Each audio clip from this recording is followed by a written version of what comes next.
लेकरा, आज 6 फेब्रुवारी, साक्षात महालक्ष्मीचा वार, शुक्रवार. तू खूप मेहनत घेतोस, पण लक्ष्मी तुझ्या घरात स्थिर राहत नाहीये का? पैसा येतो पण पाण्यासारखा वाहून जातोय. मग आज माझ्या शब्दावर विश्वास ठेव आणि हा उपाय कर. आज संध्याकाळी महालक्ष्मीच्या फोटोसमोर बसून कमळगठा किंवा पांढरी कवडी तुझ्या हातात घे. त्यानंतर श्रीसूक्त किंवा लक्ष्मी मंत्राचा जप कर. जसा समुद्र मंथनातून लक्ष्मी प्रकट झाली, तशीच तुझ्या आयुष्यात समृद्धी प्रकट होईल. आजच्या दिवशी पांढऱ्या वस्तू जसे की तांदूळ, दूध किंवा दही दान करणे तुला आर्थिक लाभ मिळवून देईल. जो भक्त शुक्रवारी लक्ष्मीची अशी शुद्ध मनाने सेवा करतो, त्याच्या घरातील दारिद्र्य मी स्वतः बाहेर काढतो.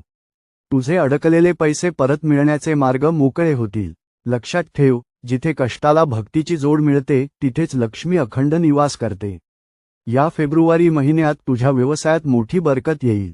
तू फक्त तुझी नियत